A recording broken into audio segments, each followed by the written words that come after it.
اعوذ باللہ من الشیطان الرجیم بسم اللہ الرحمن الرحیم۔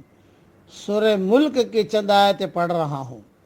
اولم یروا الی الطیر فوقہم صافات ویقبضن، کیا وہ پرندوں کو اپنے اوپر نہیں دیکھتے، پر پھیلائے ہوئے، اور وہ ان کو سمیٹ بھی لیتے ہیں۔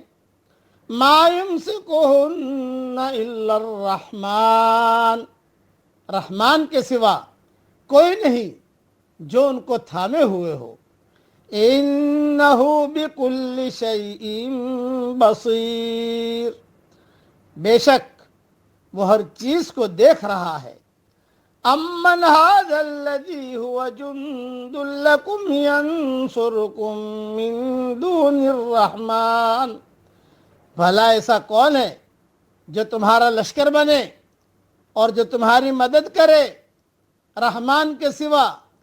ان الکافرون الا فی غرور، بے ایمان تو صرف دھوکے میں ہیں۔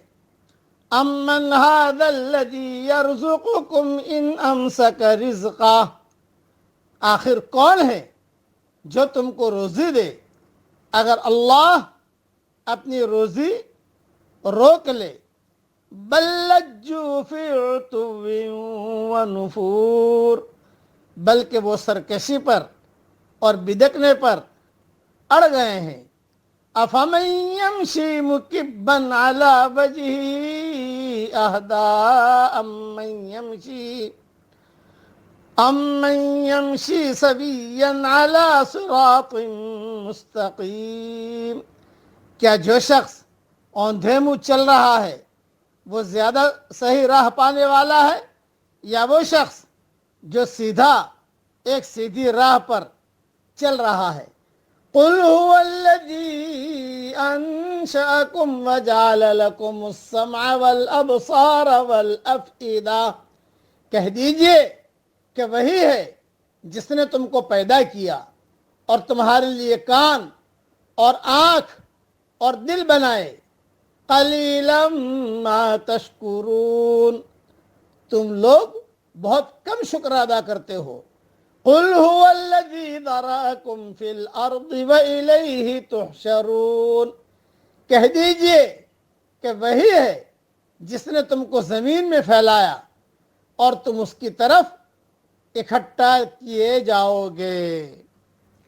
ان آیت کی تشریح بہت لمبی چوڑی ہے، اللہ چاہے گا وقت پر انشاءاللہ عرض کر دوں گا۔ پرندوں کا فضا میں اڑنا، رزق کا زمین سے نکلنا اور اس طرح کے دوسرے واقعات انتہائی حیرت انگیز ہیں۔ آدمی ان واقعات پر غور کرے تو وہ خدائی احساس میں گم ہو جائے، مگر انسان اتنا غافل ہے کہ وہ ایک ایسی دنیا میں خدا سے سرکشی کرتا ہے جہاں اس کے چاروں طرف پھیلی ہوئی چیزیں اس کو صرف خدا کی اطاعت کا سبق دے رہی ہیں۔ بس اس لیے یہ جتنی بھی چیزیں، پرندوں کو دیکھ کر اللہ کو پہچانو، آسمان کو دیکھ کر اللہ کو پہچانو، بس یہ باتیں ہیں۔ زمین کو دیکھ کر اللہ کو پہچانو، یہ ساری چیزوں کو دیکھ کر اللہ تعالیٰ کو پہچانو۔ اللہ تعالیٰ ہم سب کو اپنی حقیقی معرفت نصیب فرمائے۔ اب پڑھ لیجئے میرے ساتھ، شیطان والے اعمال سے اللہ کی پناہ۔ پڑھیے میرے ساتھ، اللہم انی اعوذ بک من عمل الشیطان وسیئات الاحلام، اے اللہ میں شیطان کی حرکتوں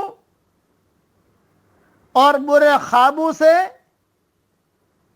تیری پناہ چاہتا ہوں۔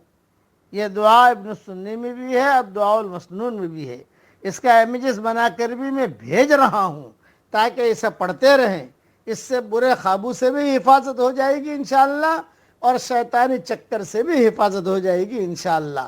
اللہ تعالیٰ ان سب دعاؤں کو ہم سب کے لیے قبول فرمائے، آمین۔ وآخر دعوانا ان الحمد للہ رب العالمین۔